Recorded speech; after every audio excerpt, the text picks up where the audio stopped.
Here are three ways that we can know if someone trusts us or not. We're going to give you the three ways right up front, and then if you want to stick around afterward to talk about why it's so important that we have trust, we can get into that next. But the way number one that you and I know if somebody's trusting us or not is if they allow us to look into their eyes. So making eye contact is an indicator that they trust us. And it's been said that the eyes are like the window to the soul. So people who don't trust us will often avert their gaze because they don't want us to be able to know what's really going on inside of them. Number two, they're willing to share personal information with us. And we might get a feel for how open they are. If they're very closed and they dispense information begrudgingly, then chances are we don't have their trust yet. And then a third thing is that they overlook our mistakes. They're not overly critical of us. So those are three things. Now those are not the only ways to know whether somebody trusts us or not, but those three things will give us a really good idea if we've established trust. Now, if you want to stick around for why that trust is so valuable, let's talk about that for a moment. All of our relationships do better when there's trust. Things like communication are stifled when people don't trust us. So just picture a castle that's protected by a moat, and there's a drawbridge. We know what that looks like if we've watched cartoons. Now imagine what it looks like when the drawbridge is up. It's another barricade in addition to the moat to protect the castle. But if we watch that drawbridge slowly lower down to where it allows us to walk across and it opens up the castle, that's a pretty good metaphor for what happens when people begin to open their hearts to us and when we begin to gain their trust. So whatever the purpose of your relationship is, have the discipline to wait until you see the drawbridge come down, because it just doesn't work to try to move ahead prematurely. So whether you're courting someone or coaching someone, look for the drawbridge to come down before you take the next steps. And then you'll find that it's a lot more satisfying. You're a lot less likely to be rebuffed.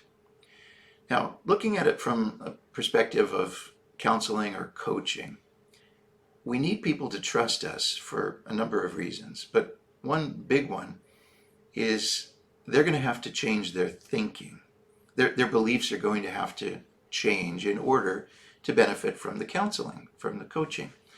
And people do not change their beliefs easily. Even when they're paying to have somebody impact their thinking, they still cling desperately to what they've always believed. And so we need to be aware of that, not to force them to accept our opinions when they're not ready to do it yet. First of all, let's get them to open up and talk about what they personally feel, what their beliefs are. And when trust is present, we'll be able to find out. And again, be very careful with that. In the early stages of trust, we don't want to in any way stifle that open communication. And it can happen so easily, just not having a poker face. If somebody expresses something, and maybe you've heard this before and you know this is victim mentality speaking, it's so easy for us to roll our eyes and to act like, oh, well, here's something we're going to have to correct right now. But that will only cause the person to go back into their castle. It'll cause the drawbridge to go right back up again. So be very careful as we're engendering that kind of trust. They're going to need to accept things that they don't think are necessary or important. I remember a story of a driving instructor who had a client and they wanted to go home to a city on the same continent but in a different country.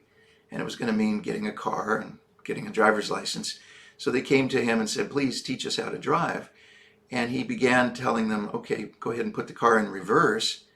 And the client said, no, I won't be needing to back up. I just want to go straight home. We smile about that, but that's the way many people are. They they're not interested in information that they don't think is relevant. And so when a coach or a counselor begins dispensing information, they will shut down if they haven't developed that complete trust that what the person is saying is going to be valuable. And for coaches, be patient with that, because people don't let go of their strongly held beliefs overnight. And even if they begin to trust you, they still can't necessarily connect the dots between what you're telling them and the solution that they want. And that's understandable. That's why they're seeking coaching, isn't it? They want to have a perspective outside of their own, and yet they resist it when they're confronted with it. So let's be mindful that all relationships do better when there's trust. And especially if we're trying to help someone. Don't rush into helping them prematurely. Wait until you see the drawbridge down and you know that you have permission to come across. And even then, be very respectful and careful. Don't show your disapproval of the things that they haven't gotten right yet. And if we do that, if we all are mindful of the trust factor, we're going to find that all of our relationships improve immeasurably.